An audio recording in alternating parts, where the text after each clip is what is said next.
Lowdown, Jeremy Conn here with you, Pickdawgz.com. Of course, click the like and subscribe button. That helps us out. Click that notification button to let you know every time one of these gets posted. Also, if you're interested in the inner circle, you can text that number right to the left or right of me. I don't know which side it's on. And text inner circle there, and you can find out more. It's more for high rollers. I release a lot of prop plays, and everything's has a system that's graded, so you guys can, or rated, I should say, so you guys can see what my favorite plays are and what I'm putting on them. So I really like it. It's kind of a cool little thing that we've been doing, and Cassie's been helping me out with it. So if you're interested in that, make sure you text inner circle to that number. Now, a lot of things to look at, because as I was saying, I had a winning day in the NFL, but it didn't feel like it, and I'll explain why and get into it. My favorite play of the weekend was Atlanta, and of course you saw how that game ended. And I hated it because my favorite college play of the week was Baylor, and both of those games turned out to be 50-50 games where anything could have happened. And I won one and lost one. Felt like we deserved a little bit better with Younghoe Koo if he could have made that. But again, you know, you have all kinds of weird stuff that happens in a game. Not his fault, but overtime would have been interesting. And I thought Atlanta had plenty of opportunities to make something else happen, and they didn't. The other thing that I bring up is I kept saying there was an underdog that I thought was going to win by double digits. Surprise, that team was Baltimore, up 15 in the fourth quarter and lose the game outright. And what sucks for me, or at least I get this, because if somebody did buy my pick on the Ravens game, I put it out so early in the week, it was plus 1.5. By the time it went off, the Ravens were minus 1.5. And I know what a lot of people do. They'll just, pick the money line there and bet that. So you would have lost had that happened. But, that's why I always get kind of torn on this. I'm not one of these guys like, hey, I put it out this number. I know the number fluctuates. I know there are times when I'm talking about prop plays and you go to it and it might be off a couple yards, but not me trying to gain an advantage. And I don't know if people have talked about this, but when we put our premium plays in, and you click the sport, and then it gives you the games. Once you click on the game, let's say it was the Cubs and Braves, then you go there and you have all the top sports books and what their lines are. And I always try to be as fair as possible, so I'm not circumventing it, not just finding the one random-ass sports book that has the best line, but being fair about it. And, man, it just sucks that the Ravens, again, blew another double-digit lead. And if you guys didn't hear me talking about it on the morning show on Monday, I talked about this a ton on my show here in Baltimore, and John Harbaugh has 17 blown double-digit leads. It's the most since 1991. In the past 4 years, 3 years technically, he's got 8 games that they blew where they had a 90% chance of winning or better. That's absurd.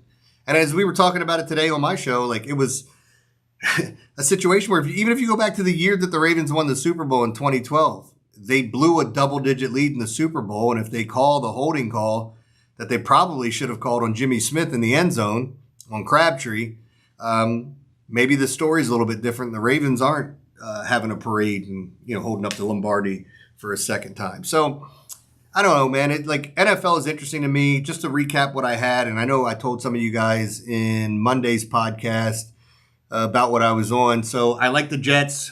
Won and covered that. I was on the Browns. I was on, who else? I love the Carolina over. And, man, what a slap in the face after me talking up Carolina. They just look so bad on offense. And even with that said, there were still a lot of drives that ended in missed field goal, going for it on 4th and goal from the 1 and not getting it, turnover in the red zone. I mean, there's just all kinds of craziness. And you had was it almost an hour, I guess? Maybe it was 40-some minutes, the delay for Thunder. And as I was joking, the Thunder helped me out on Thursday Night Football with the under, as the second half was just moved it. There was just nothing going on there, nothing offensive except for CeeDee Lamb's drops for the people that had them. And then it kind of did me in on Sunday. The other games that I had, again, the Colts. The Colts were one of my big plays. So when I was looking at the schedule, there were 3 games that I circled, and it was the Ravens, the Colts, and the Falcons. And just really disappointed in the way that the Falcons game went. And obviously, even if you have a great week or a good week, if you lose your top play, at least for me, it doesn't feel like it, because that's the one that stood out to me the most and the one that I thought we were going to win. Boy, oh boy, did I think I was really intelligent when Bijan took that thing to the house And then I'm watching the Colts beat Miami's brains in, and I'm going, why didn't you go with that one? You said all week you were going to go with that one, and I just really like the Falcons in the spot at home. But I digress. I'll get away from that. I also had the Cubs under on Sunday, and it was like 2-1 going into the 8th or something.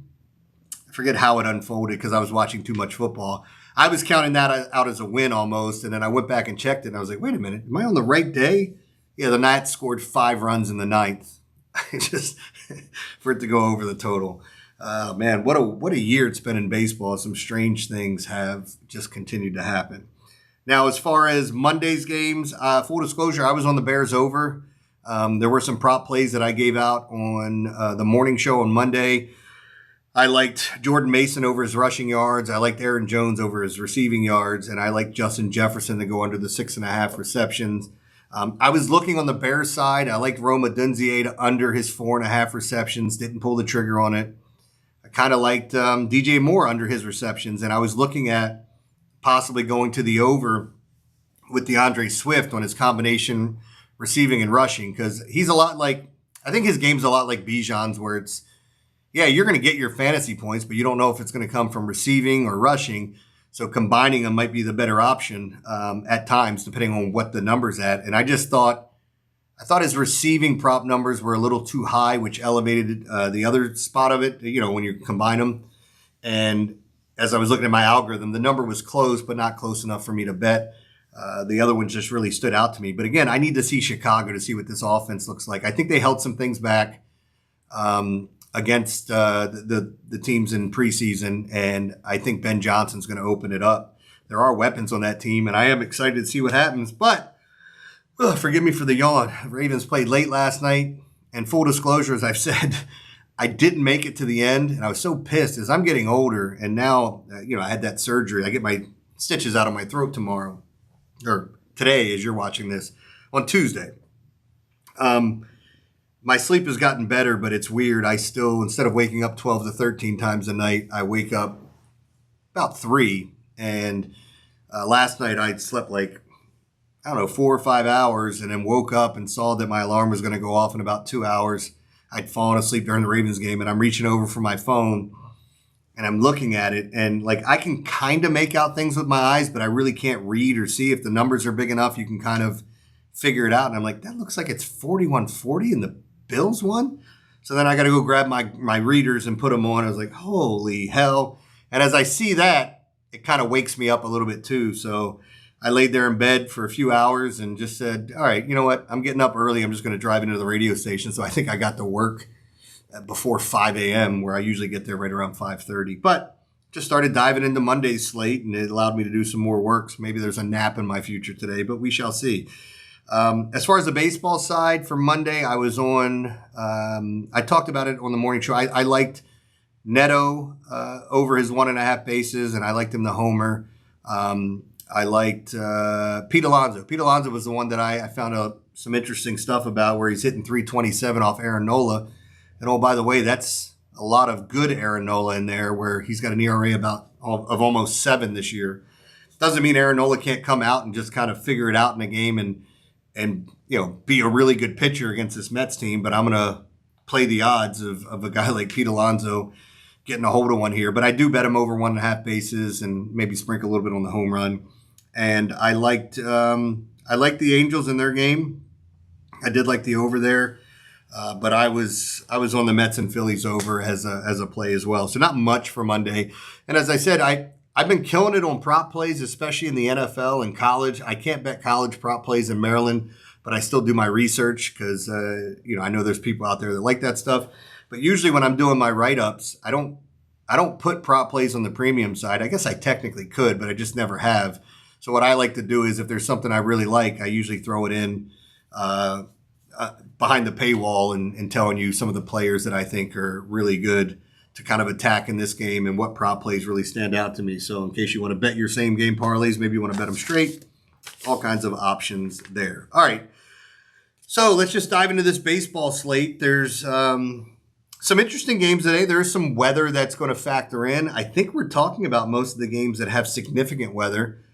So let's just get right into it. I'm actually going to be going to this game. I just found out while I was sitting here getting ready to record this, as a buddy said, "Hey, remember I asked you if you wanted to go to this game?" So now I'm going. It's Mike Burrows versus Kyle Bradish, Pittsburgh at Baltimore. I was kind of hoping when he offered me the tickets that maybe we'd see Paul Skeens, but I think he goes tomorrow. Well, Wednesday. Sorry, I got to keep doing that when I'm recording this a day early. And as we look at this game, it's 70 degrees, winds blowing in at about 6 miles an hour, almost straight to home plate. I said I like attacking guys in their second start. Kyle Bradish he wasn't good, but he wasn't bad. I think he went 4 innings, gave up 2 runs and a bunch of base runners.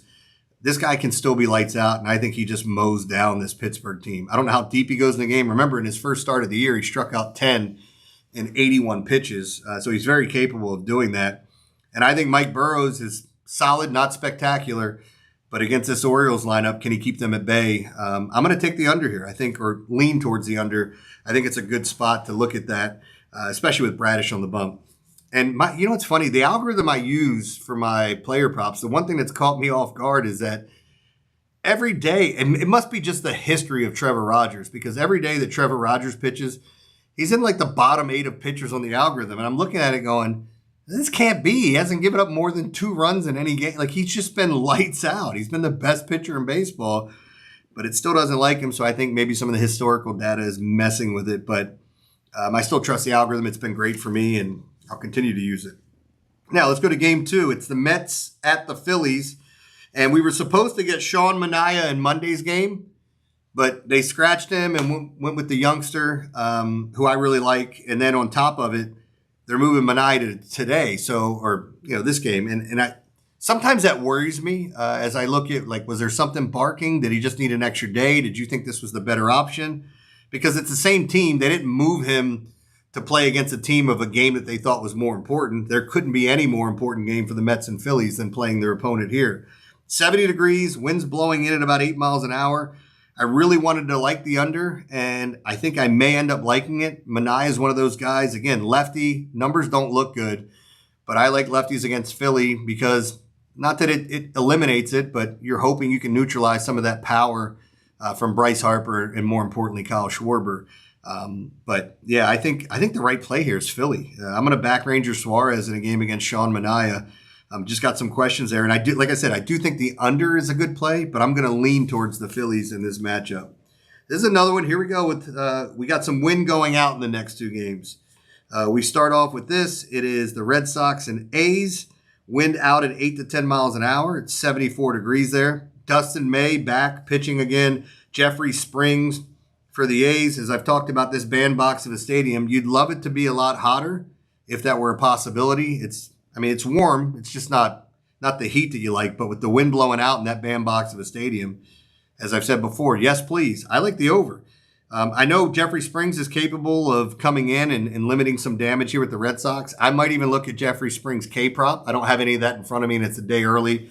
But I've said this before. I like taking pitchers when it comes to strikeouts against the Angels, the Rockies. The Angels are the worst strikeout team in baseball.